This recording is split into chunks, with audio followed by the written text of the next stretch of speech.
With that being said, bud, we are going to shift gears now from the bare knuckle to the UFC. We had a UFC Fight Night that was in Canada. We're going to start off with the co-feature. There was Mike Malott versus Kevin Holland. And this fight, another fight with some drama and some controversy.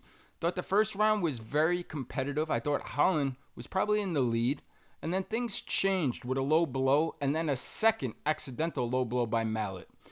Holland was affected by it. He took the full time to recover, 5 minutes. And I don't know if he ever quite recovered physically, but it didn't seem like he recovered mentally. And the fight changed. From there on, he wasn't the same. Malott outworked him, and Malott went on and went ahead to win a unanimous decision. Just want to get your thoughts on this fight and how it played out. Yeah, I always say, and everyone knows this, 75% of anything where there's confrontation, where there's risk, when there's a battle going on, it's mental. 75% is mental in my business, in boxing, UFC, same thing. And it varies in a way depending on the personality of the person, the temperament, the upbringing, the mentality. And I would say with Kevin Holland, from what I've seen of his career and followed him, and I like him. I like his personality. I like his talent. I like the way he likes to get in the octagon as often as possible. I think this was his 5th fight already this year. And he was looking to make it 6 before the calendar year ended. So I like all those things. But what I notice about him is, for Holland, maybe 95% is mental. Yeah, and I'm not afraid to go out on that limb and say that. Maybe 95. I mean, you have the experts like Joe Rogan and DC and, all those great guys. I mean, all of them. Chael Sonnen and Anthony Smith, Dominic Cruz. They're the Paul Felder. They're the experts. But again, I'm pretty confident to say, from what I've seen of Holland, more than 75% for him is in the attic, upstairs. And yeah, he was affected physically, no doubt about it. Look, you're wearing a cup. If you get hit square on, the cup protects you.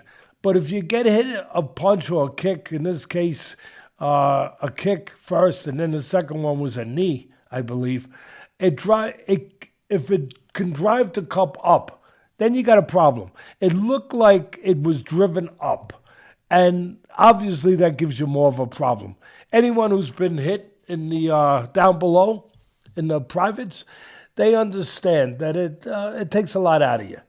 Besides changing your voice, where you go from a tenor to an alto, you also, and if you want to try that, maybe you make some extra money singing somewhere. I don't know, but it takes a while to recover. It does, and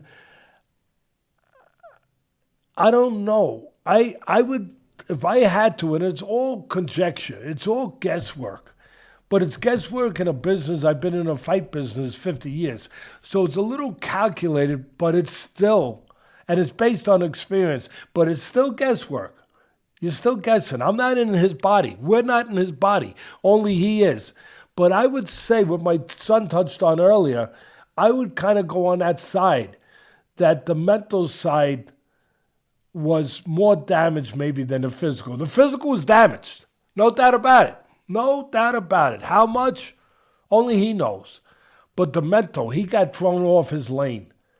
He got taken out of his lane.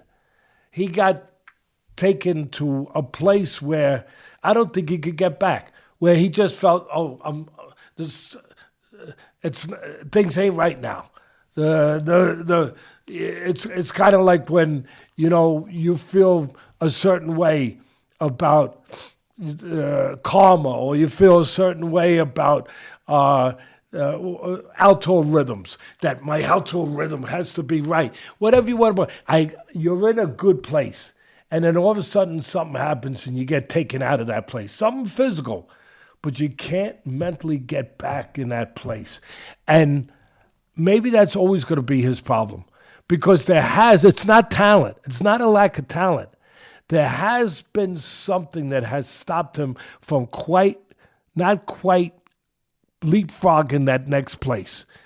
And the great ones, the ones that have the talent and have that, they're able to get back in that place mentally, even if they get knocked out of it. And it didn't seem like he could quite get back. I give him credit. He finished the fight. I give him all the credit in the world. I'll tell you one thing, and I think it's the right way to finish this because we try to cover everything here, bud, like an x-ray machine, like a CAT scan. And they gave him every chance. A lot of other scenarios, that would have been stopped. It would have been stopped because he never gave them the answer they were looking for. The doctors, the officials, the referee, are you okay? He never answered them. Now, a lot of places they would have said, okay, that's it. Fight's over. But they didn't. And they gave him the chance to go on, and he was able to go the distance. Lose a fight, but go the distance. No, absolutely. That's a great point by you there at the end. I mean, I think there was 4 guys in the ring, including the referee there and the doctor, to convince him to talk him into continuing because he wasn't saying anything. And it probably should have been stopped because of his non-response, but it continued. And you nailed it. But my issues with Kevin Holland always were the mental side. I would agree. I'd say it is 95% mental when it comes to him in particular. Whether it's talking through fights and seeming distracted or short notice or fighting so often, it feels like sometimes there's a built-in excuse if he comes up short. And the last thing I'll say on this, he reminds me in so many ways to a fighter who I love, but in boxing, Emmanuel Augustus.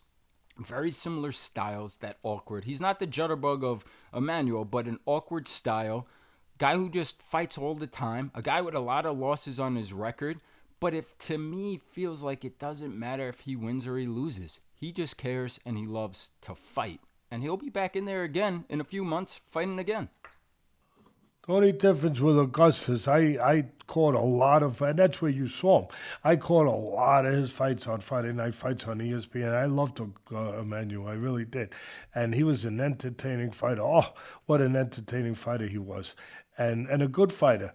And he had about 70 fights, and he had probably half wins and half losses, or close to that. Because to your point, he took fights, on a minute's notice. He fought everybody, and he got robbed a lot of times too. But I think he was mentally more together than Holland. I would say that, but without going any further. But that was a good point.